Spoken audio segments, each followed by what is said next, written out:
Kau adalah yang terpilih. Maukah kau secara sukarela menjalani takdirmu? Suara lembut itu seperti ribuan lebah memasuki gendang telinga Dewi. Kalau saya menolak, bagaimana Ratu?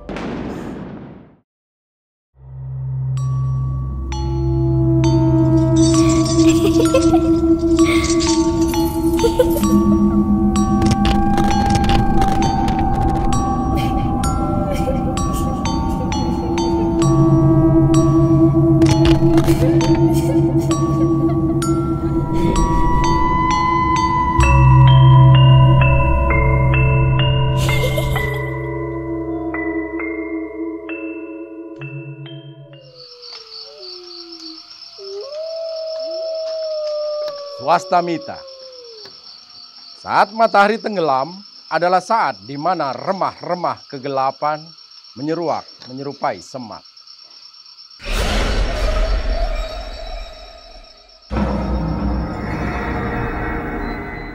Lagi-lagi Raka terjajar mundur ke belakang. Tadi saat dia mencari jalan keluar bersama Bima, ketika dia mencoba menyusur setiap batu di dinding ruangan dan berharap menemukan kunci rahasia, mendadak sebuah hawa tidak nampak mendorongnya dengan keras dan membuatnya terpelanting ke belakang.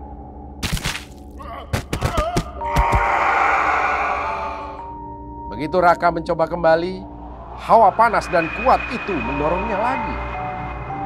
Sampai pada usahanya yang kesekian, Raka terjatuh dan menimpa Bima yang mencoba membantu menahan tubuhnya dari belakang. Tentu saja keduanya terjengkang bergulingan dan mengadu kesakitan. Suara gedebukan inilah yang terdengar oleh Dewi dari ruangan bawah tanah. Raja mengernyitkan kening melihat kejadian yang menimpa Raka dan Bima. Ada kekuatan aneh ikut campur tangan lagi. Dia tidak mau meninggalkan Dara yang masih pingsan. Bisa-bisa dia kecolongan lagi. Raka, Bima, coba kalian pindahkan patung jelek yang ada di sudut ruangan sana. Pindahkan ke dekatku sini. Entah dari mana ide itu berasal, tapi Raja menggunakan intuisinya dan merasa itulah yang semestinya dilakukan. Tanpa banyak bertanya, Raka dan Bima mengerjakan perintah Raja. Keduanya menuju sudut ruangan tempat patung berada. Patung itu lumayan berat, jadi mereka harus mengangkatnya berdua. Meletakkannya di hadapan Raja yang lantas memandangi si patung tanpa berkedip. Kalian terus cari jalan keluar. Aku yakin sekarang kalian tidak akan terganggu. Raja berkata sembari melihat gelagat si patung. Antara bingung dan ingin tahu, Raka dan Bima kembali menelusuri setiap dinding dan lantai batu, berusaha menemukan pintu rahasia atau apapun yang bisa mengeluarkan mereka dari ruangan aneh ini.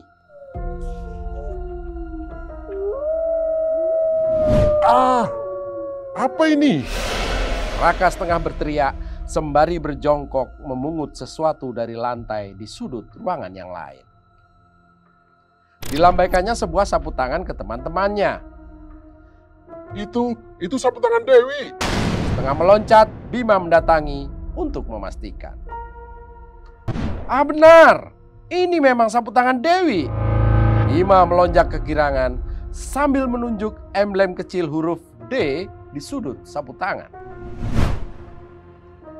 Raja hampir saja ikut maju melihat kawan-kawannya antusias mencari dari mana asal-muasal sapu tangan itu. Tadi mereka telah menyapu semua sudut ruangan dan tidak ada apa-apa. Berarti sapu tangan ini memang baru saja ada. Namun gerakannya tertahan karena Raja melihat sesuatu yang mencurigakan pada patung di hadapannya. Posisinya berubah. Tangan yang tadinya bersedekap kini setengah terjulur ke arah Dara.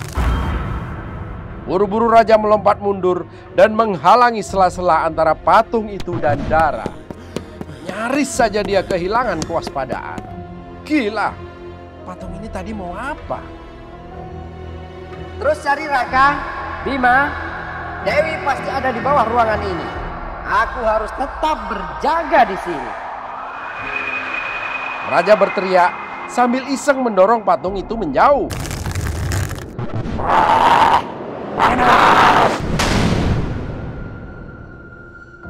Patung itu tiba-tiba mengeluarkan teriakan yang mengejutkan semua orang. Rupanya sentuhan tangan raja membuat si patung penjaga kepanasan setengah mati sehingga tidak bisa menahan diri untuk tidak berteriak kesakitan. Mantranya punah dan dia kembali menjadi makhluk yang hidup, bukan patung lagi.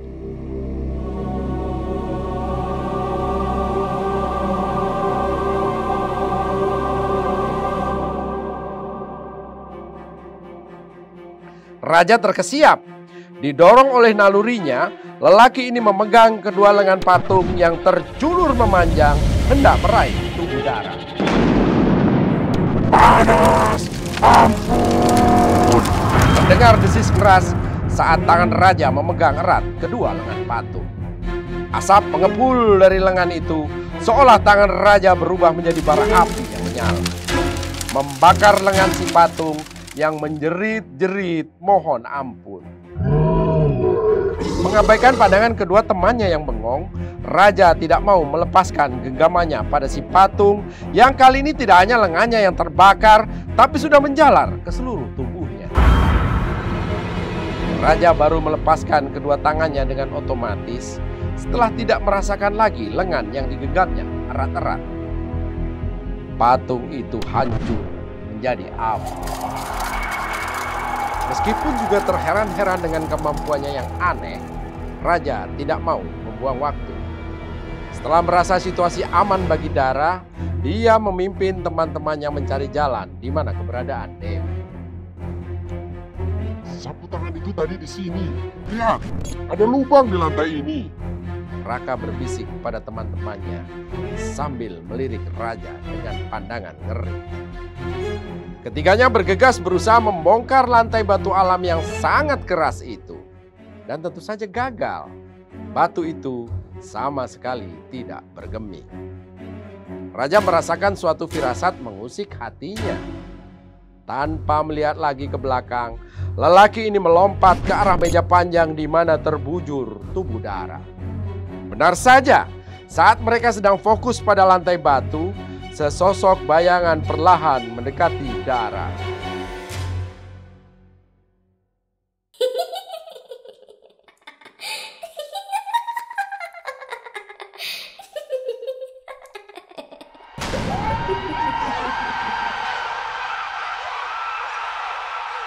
Raja berpacu dengan sosok itu menuju ke Dara.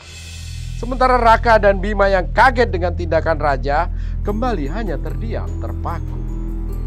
Sosok itu perempuan yang mereka temui di atas bukit dan juga di gua. Sosok perempuan mengerikan berambut panjang dengan taring berdarah. Sebelum tangan perempuan mengerikan itu menyentuh tubuh Dara, raja melompat tinggi menubruk perempuan misterius itu. Keduanya bergulingan di lantai. Raja sempat memegang kaki perempuan yang berusaha keras bangun dan bersikeras menyentuh tubuh Dara. Hal yang nyaris sama terulang lagi. Perempuan itu melengking tinggi kesakitan saat kakinya yang dipegang raja mulai terbakar. Raja tidak peduli apa yang menjadikannya semacam korek api bagi makhluk-makhluk ini. Yang jelas, dia tidak mau tubuh Dara disentuh.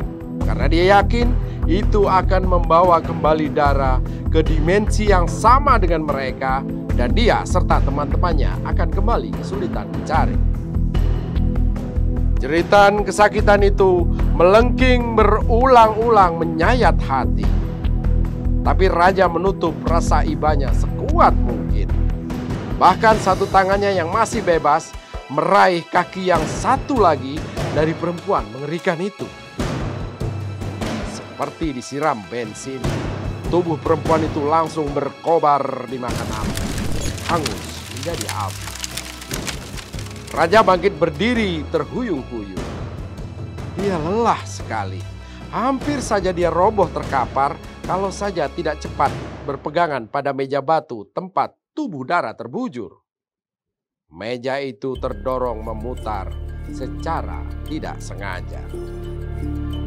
Ketika meja itu berputar, terdengar getaran hebat di sudut ruangan tempat ditemukannya sapu tangan Dewi. Sebuah lubang terbuka di sana. Tanpa berpikir panjang, Bima menyengukkan kepala pada lubang yang tidak cukup untuk dimasuki tubuhnya itu. Matanya langsung bertemu dengan mata Dewi yang sedang menatapnya penuh rasa takjub dan syukur. Dewi mendengar langkah kaki menuruni tangga putar di atasnya. Tanpa babi bu lagi, gadis ini menaiki dipan dan mengulurkan tangannya ke Bima yang langsung menyambut dan menariknya sekuat tenaga ke atas. Lubang itu tidak muat untuk tubuh Bima, tapi leluasa untuk tubuh seramping Dewi. Tepat saat pintu penjara terbuka dan membawa si pemimpin masuk, saat itu pula Bima berhasil mengangkat tubuh Dewi ke atas. "Hei, mau kemana kau, perempuan putri sesaji?" Terdengar jerit mengerikan dari si pemimpin yang langsung melayang menghambur ke lubang untuk meraih kaki Dewi. Tapi gagal. Tubuh Dewi sudah berhasil ditarik sepenuhnya oleh Bima. Tutup kembali lubang ini. Dewi menjerit histeris sambil menunjuk ke arah lubang. Raja yang cepat tanggap akan situasi mendorong meja ke arah semula. Dan benar saja, lubang itu serta-merta tertutup kembali dengan suara keras. Hanya menyisakan suara jeritan mendirikan bulu roma dari si pemimpin yang ada di bawah. Aku akan mencarimu, Dewi.